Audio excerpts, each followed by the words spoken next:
Assalamualaikum warahmatullahi wabarakatuh, apa kabarnya? Salam jumpa. Kembali lagi kita di Viosdara Hadian Channel, semoga Allah memberikan berkahnya kepada setiap kita.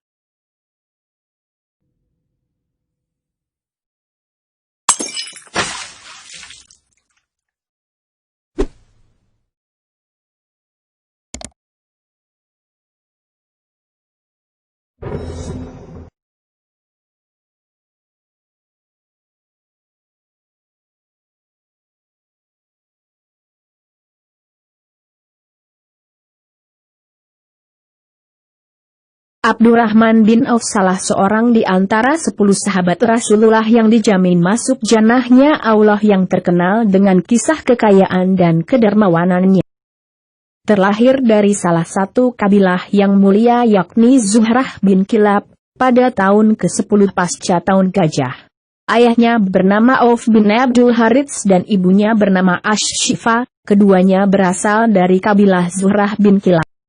Nama Abdurrahman bin Auf sendiri bukanlah nama aslinya melainkan pemberian dari Rasulullah. Nama pemberian orang tuanya yang sebenarnya adalah Abdul Harits, namun dikenal juga sebagai Abdu Amrin ataupun sebagai Abdul Kabah. Abdurrahman tumbuh besar dan dididik dengan kepribadian mulia ayahnya, sehingga ketika dewasa menjadikan ia sosok yang memiliki sifat dermawan, bijaksana, setia, pemberani, dan terkenal tidak pernah ingkar janji. Di masa remaja, Abdurrahman bin Auf merupakan pemuda yang memiliki sifat toleransi yang tinggi terhadap sesama, mampu menjaga diri dari hal buruk termasuk dari tradisi sukunya yang menyembah berhala. Abdurrahman memeluk agama Islam sebelum Rasulullah menjadikan rumah Al-Arkam sebagai pusat dakwah. Ia mendapatkan hidayah dari Allah Subhanahu wa Ta'ala 2 hari sesudah Abu Bakar Al-Siddiq masuk Islam. Seperti orang-orang yang pertama masuk Islam lainnya, Abdurrahman pun tidak luput dari tekanan kaum Quraisy. Namun hal tersebut tidak membuatnya imannya goyah, ia tetap istiqomah dan konsisten membenarkan serta mengikuti risalah yang dibawa oleh Rasulullah Sallallahu Alaihi Wasallam.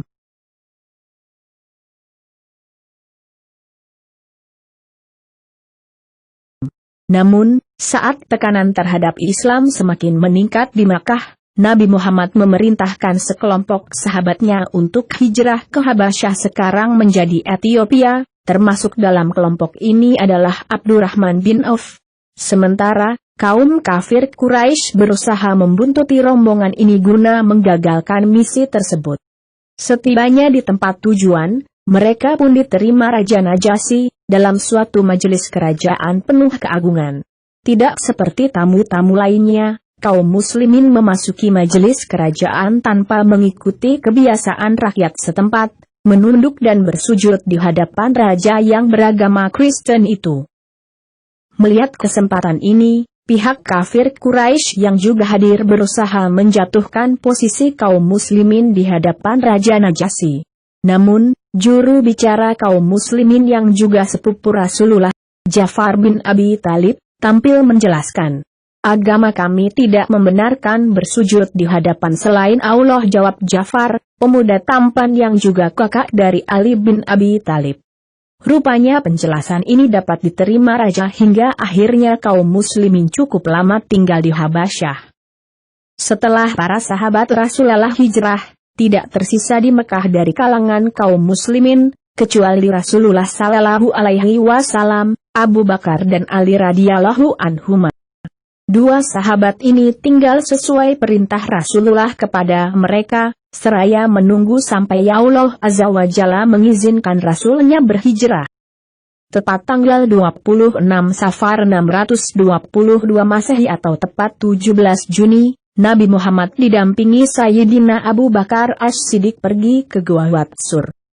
Nabi Muhammad memberitahu Abu Bakar bahwa harus pergi hijrah malam itu dan menunjuk Abu Bakar untuk menyertainya. Peristiwa itu terekam dalam kitab Fathul Bari. Peristiwa hijrahnya Nabi Muhammad itu kemudian ditetapkan sebagai awal penanggalan Hijriyah. Dengan izin Allah, Nabi Muhammad dan sahabatnya akhirnya sampai di kota Madinah. Kedatangan Nabi Muhammad disambut penuh sukacita oleh para sahabat Ansor yang sudah menunggu kedatangan beliau. Sahabat Rasulullah yang berada di Habasyi pun pada saat bersamaan menuju ke Madinah dan menemui Rasulullah di sana. Sesampainya di Madinah, saat itu tengah diadakan ikatan persaudaraan antara kaum Ansor dan Muhajirin yang dilakukan oleh baginda Rasulullah Muhammad. Rasulullah seorang yang cerdas, teliti dan memiliki penglihatan yang sangat tajam. Maka saat mempersaudarakan Abdurrahman bin Auf, Rasulullah mempersaudarakannya dengan Sa'ad bin Al-Rabi yang merupakan salah seorang penduduk Madinah yang mempunyai banyak harta. Persaudaraan ini membuahkan hasil yang sangat kuat sekali bagi terjalinnya ikatan di antara keduanya. Hal ini digambarkan ketika Sa'ad bin Al-Rabi menawarkan setengah kekayaannya untuk dibagi percuma dan diminta memilih dari salah satu dari dua istrinya yang dicintai untuk dinikahi oleh Abdurrahman bin Auf. Walaupun Sa'ad bin Al-Rabi menawarkannya didasarkan oleh niat tulus dan ikhlas, namun Abdurrahman bin Auf bukanlah tipe manusia yang memanfaatkan kesempatan sehingga beliau menolak secara halus dengan ungkapan semoga Allah memberkatimu, keluargamu dan hartamu. Abdurrahman bin Auf hanya meminta ditunjukkanlah letak pasar. Ia pun pergi ke pasar dan mengamatinya secara cermat. Dari pengamatannya ia tahu pasar itu menempati tanah milik seorang saudagar Yahudi. Para pedagang berjualan di sana dengan menyewa tanah tersebut, sebagaimana para pedagang sekarang menyewa kios baik di pasar maupun di mal. Kreativitas Abdurrahman pun muncul. Ia minta tolong saudara barunya untuk membeli tanah yang kurang berharga yang terletak di samping tanah pasar itu. Tanah tersebut lalu dipetak-petak secara baik. Siapapun boleh berjualan di tanah itu tanpa membayar sewa. Bila dari berdagang itu terdapat keuntungan, ia menghimbau mereka untuk memberikan bagi hasil seikhlasnya. Para pedagang gembira dengan tawaran itu karena membebaskan mereka dari biaya operasional. Mereka berbondong pindah ke pasar baru yang dikembangkan Abdurrahman. Dari kreativitas dan inovasinya membuahkan keuntungan yang berlipat. Hal ini menjadikan Abdurrahman bin Auf keluar dari kemiskinan dan dengan izin Allah dalam waktu singkat Abdurrahman menjadi orang terkaya di kota Madinah.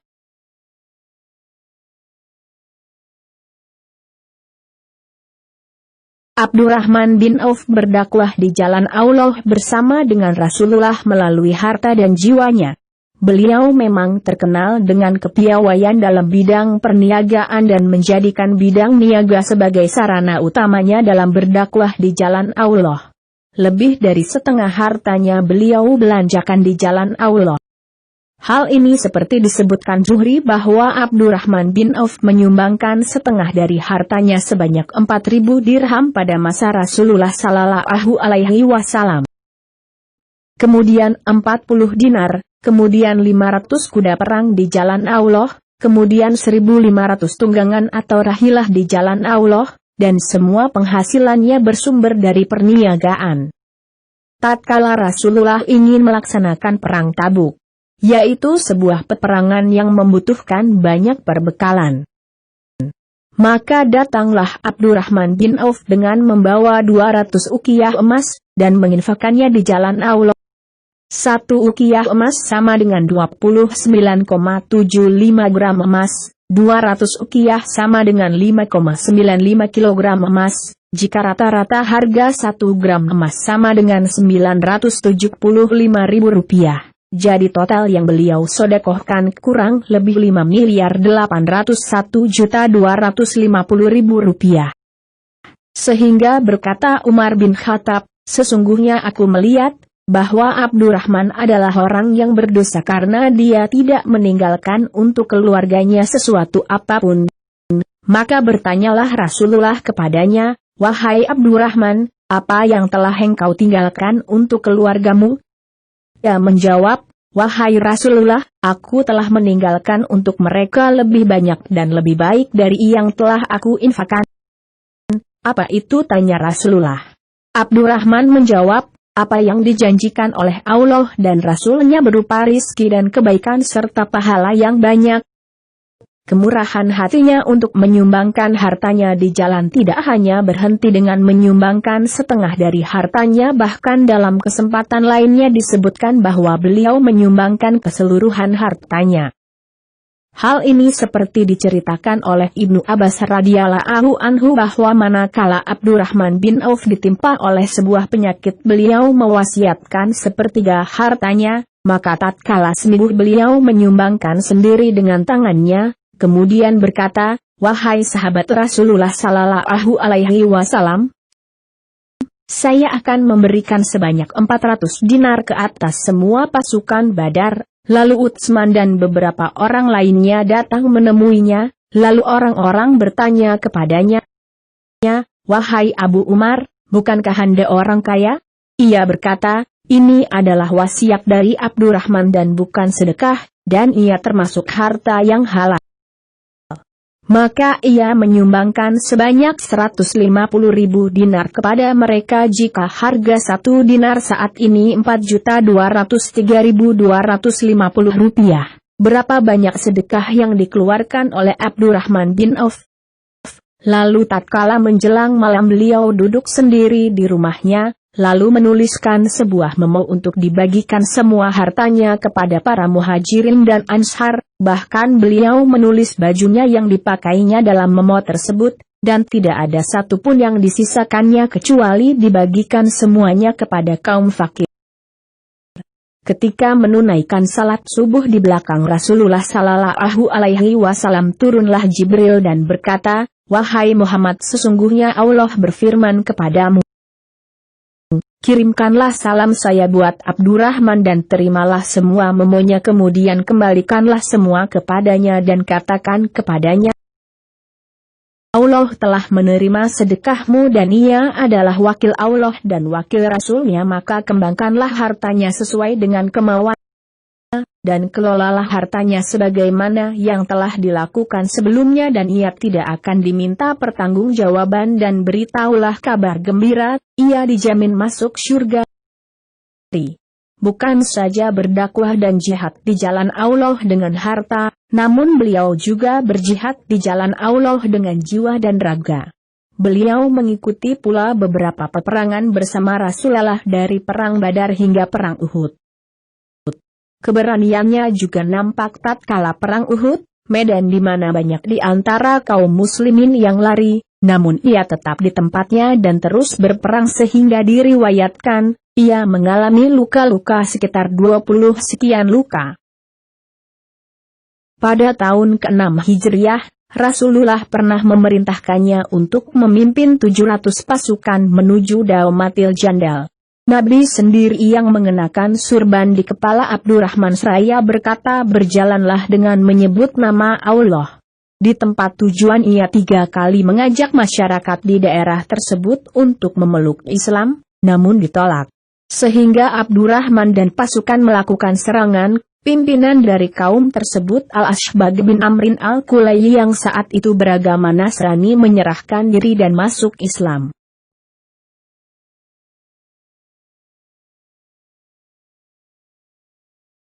Dalam hidupnya, Abdurrahman bin Auf termasuk sahabat yang paling sering bersama Rasulullah, itulah mengapa ia menjadi salah satu sahabat yang banyak menghafal hadits yang langsung diucapkan Rasulullah maupun yang didasarkan pada perilaku Nabi.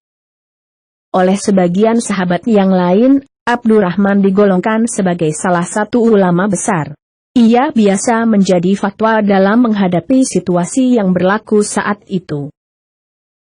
Misalnya ketika suatu kali terjadi wabah di negeri Syam, para sahabat berselisih pendapat untuk memutuskan apakah harus pergi atau tetap bertahan di tempat tersebut.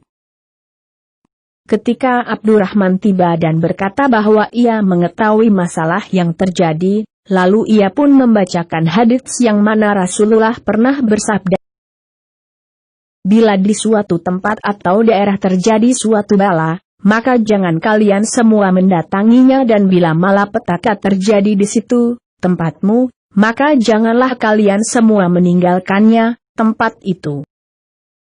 Selain itu Umar juga pernah menggunakan pendapat Abdurrahman dalam menghukum para peminum khamr, yaitu dengan 80 kali dera. Berkata Ibnu Abbas radhiyallahu anhu, suatu ketika kami duduk-duduk bersama Umar bin Khattab. Maka Umar berkata, apakah kau pernah mendengar hadits dari Rasulullah yang memerintahkan seseorang apabila lupa dalam salatnya, dan apa yang dia perbuat? Aku menjawab, demi Allah, tidak pernah wahai Amirul Mukminin. Apakah engkau pernah mendengarnya? Dia menjawab, tidak pernah, demi Allah.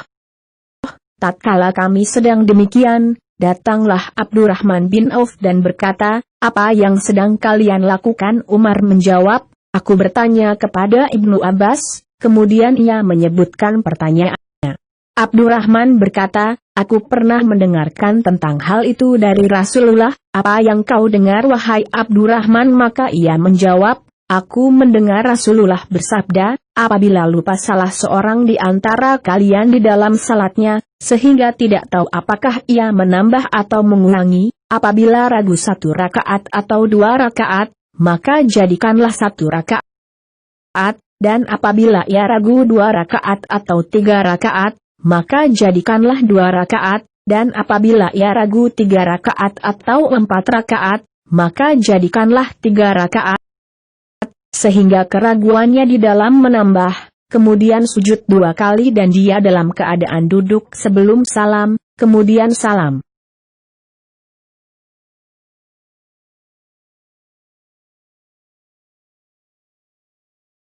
Ummu Salamah radhiyallahu anha menceritakan bahwa Nabi sallallahu alaihi wasallam bersabda, sesungguhnya yang akan menjaga kamu sekalian sepeninggalku adalah Al-Sadiq Al-Bar, Abdurrahman bin Auf. Ya Allah, hidangkanlah minuman mata air syurga kepada Abdurrahman bin Auf. Nabi sallallahu alaihi wasallam juga bersabda, kau adalah orang kepercayaan penduduk bumi dan kau juga orang kepercayaan penduduk langit. Al-Quran memuji keutamaannya, di antaranya seperti yang diriwayatkan dari Sa'id tentang firman Allah Ta'ala, Surah Al-Baqarah, ayat 267, diturunkan untuk Utsman radhiyallahu anhu dan Abdurrahman bin Auf radhiyallahu anhu.